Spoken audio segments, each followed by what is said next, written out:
नमस्कार बच्चों, एमए उत्तरार्ध पंचम प्रश्न पत्र की इस कक्षा में आपका स्वागत है। साहित्यिक निबंध के अंतर्गत हम विशिष्ट साहित्यकारों के अंतर्गत लोकनायक तुलसी पर निबंध लिखने के बारे में चर्चा कर रहे थे कि तो लोकनायक तुलसी पर यदि निबंध लिखा जाए तो हम किस प्रकार लिखेंगे, उसमें किन किन बिंदुओं को शामिल करेंगे। तो हमने देखा कि लोकनायक तुलसी जो हैं उन्होंने वो क्यों लोकनायक कहलाते हैं, अर्थात उनके साहित्य में ऐसा क्या है जो कि इस संसार को, इस समाज को राह दिखाने वाला है।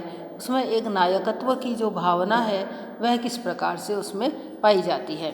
तो हमने देखा कि यहाँ पर राम को, उनके जो प्रमुख चरित्र हैं, राम के ऊपर ही उन्होंने सारा साहित्य लिखा है। और राम जो कि एक राजा के रूप में है, राम के अलग अलग रूप यहाँ पर दिखाए हैं।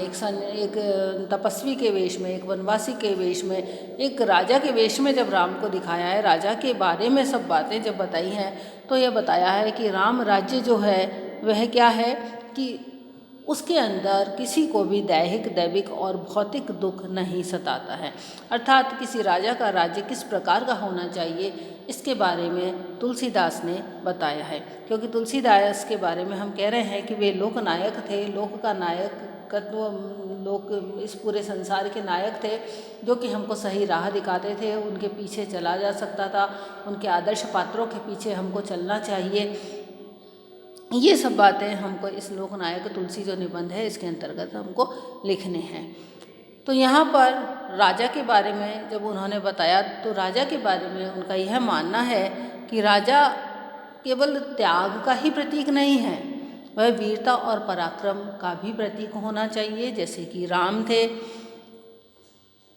क्योंकि जब उसमें वीरता और पराक्रम होगी तभी वह अत्याचारियों पर का दमन कर सकेंगे, सज्जनों की रक्षा करने में समर्थ हो सकेंगे।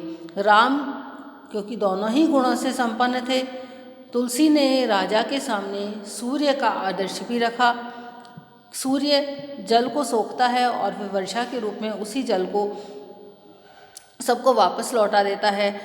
उसी तरह से जब राजा कर लेता है तो ऐसा होना चाहिए कि पता भी नहीं चले, लेकिन जैसे सूर्य जो जल को सोखता है वह जब वर्षा के समय जब धरती पर बरसता है जल, तो ऐसा लगता है कि मानो पूरी धरती कृतकृत्य हो गई। एक राजा को भी उसी तरह का होना चाहिए जो कि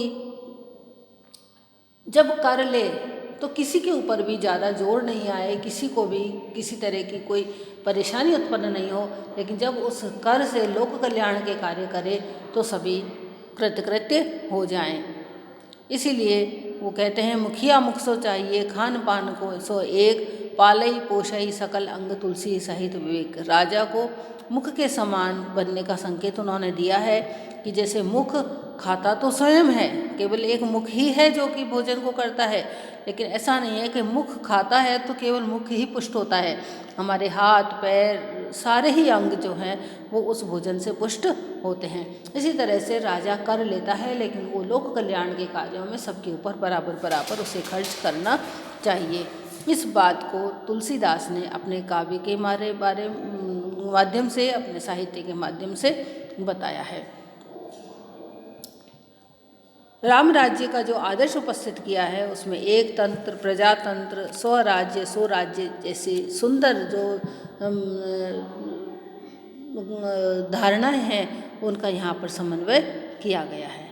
तुलसीदास जी ने अपने काव्य में व्यक्ति, परिवार, समाज और राजनीति, इन सभी के जो आदर्श हैं वो उपस्थित करके एक ऐसे धर्म की स्थापना की है जिसका पालन करने से सुख, शांति और आनंद की प्राप्ति होती हो। तुलसीदास जी का दृष्टिकोण हमेशा से व्यक्तिगत नहीं बल्कि समष्टिगत कल्याण की भावना की ओर ही रहा है। वो हमेशा समष्टिगत कल्याण को ही प्रमुखता देते थे। इसीलिए उनके साहित्य को हम यह नहीं कह सकते कि केवल उन्होंने भक्ति के कारण ही यह सब लिखा है। वो एक लोकनायक भी थे और उनकी जो दृष्टि थी वह समष्टि की ओर ही थी, समष्टि के कल्याण में ही थी, पूरे संसार के कल्याण की ओर उनकी दृष्टि थी। तुलसीदास जी ने अपने यह बताया है कि जो आदर्श होता है मनुष्य का, वो आदर्श वेदों, पुराणों, स्मृतियों आदि में होता है कि मनुष्य को क्या करना चाहिए, क्या नहीं करना चाहिए। वर्णाश्रम धर्म की भी व्यवस्था उन्होंने बताई है। लेकिन यहाँ पर तुलसीदास जी ने इन सब से हट करके मनुष्य के प्रति जो एक सामान्य से, साधारण से कर्तव्य होते हैं, पारिवारिक और अन्य संबंधों के अनुसार कुछ विशेष कर्तव्य भी होते हैं, कुछ साधारण कर्तव्य भी होते हैं, तो कुछ विशेष कर्तव्य भी होते हैं। उन सब के बारे में तुलसीदास जी ने अपने साहित्य में बताया है। जैसे कि संतान का अपने माता पिता के प्रति क्या कर्तव्य होना चाहिए, माता पिता का अपने संतान के प्रति क्या कर्तव्य होना चाहिए, राजा का प्रजा के प्रति क्या होना चाहिए और प्रजा का राजा के प्रति क्या कर्तव्य होना चाहिए।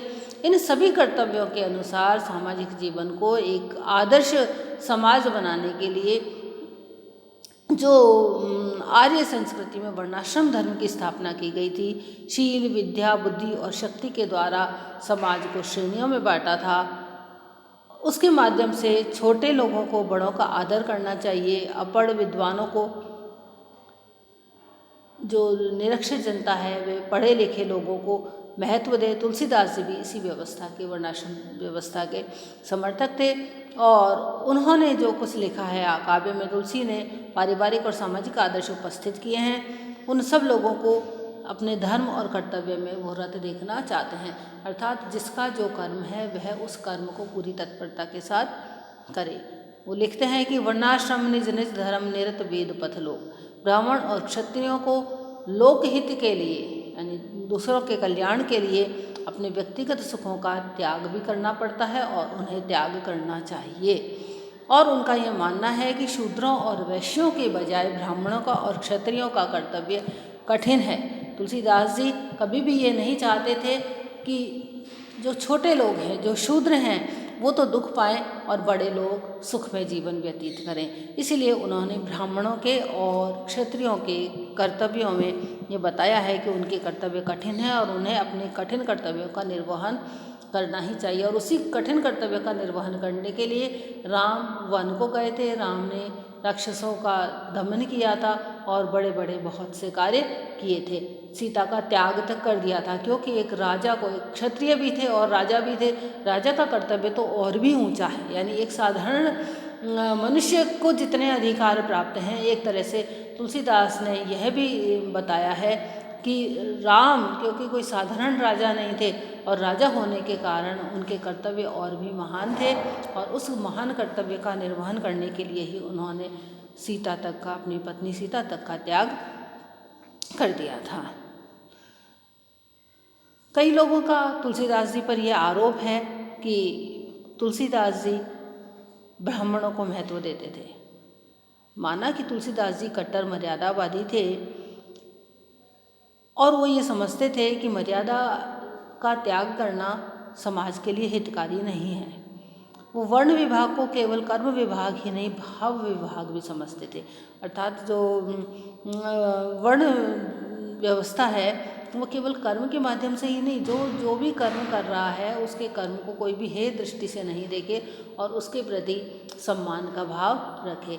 यानी जो ब्राह्मणों का और क्षत्रियों का कर्म है उसके प्रति जो शूद्र वैश्य लोग हैं वो भी सम्मान का भाव रखें।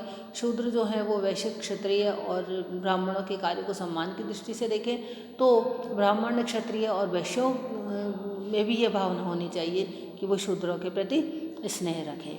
वो समाज में छोटी बड़ी श्रेणियों के विधान को आवश्यक मानते थे और इसी के कारण उन्होंने वो प्रसिद्ध नीतिज्ञ और संस्थापक कहलाए।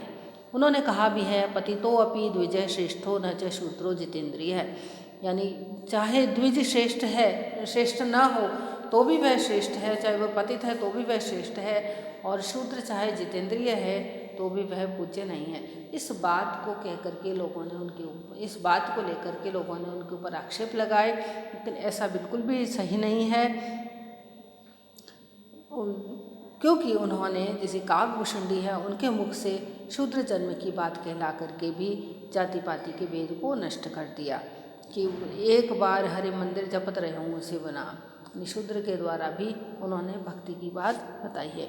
जो कि बहुत ही अधम समझे जाते हैं, उनके लिए भी भक्ति के द्वार खोल करके उन्होंने एक तरह से अपनी उदारता का परिचय दिया है। तो हम यह नहीं कह सकते कि वो ब्राह्मणों को श्रेष्ठ समझते थे और शूद्रों को श्रेष्ठ नहीं समझते थे। तुलसीदास जी राम तक को लोकमत के अधीन मानते थे। लोक एक भांति को त्रिलोकनाथ लोक बस। तुलसीदास जी निश्चित रूप से व्यक्तिवाद के तो विरोधी थे, लेकिन लोकवाद के हमेशा से समर्थक रहे हैं। लोकवाद की भी एक मर्यादा होती है, वो व्यक्ति की स्वतंत्रता का हरण नहीं करना चाहते, वो व्यक्ति के आचरण को इतना ही प्रतिबंध चाहते हैं जिससे कि दूसरों के जीवन के मार्ग में बाधा नहीं पड़े। हृदय की जो उदात्त वृत्तियां हैं उनके साथ लौकिक संबंधों का भी सामंजस्य बना रहे। सामाजिक संबंधों की उपेक्षा करने वाले जो व्यक्ति हैं उनकी वो हमेशा उपेक्षा करते थे, वो विरोधी थे। तो बच्चों, ये आज हमने तुलसीदास जी के बारे में, उनके जो जाति व्यवस्था के बारे में, उनके जो शब्द हैं वर्णाश्रम के बारे में, उनके जो साहित्य में लिखा गया है उसके बारे में आज हमने विचार किया। आज के लिए बस इतना ही। धन्यवाद।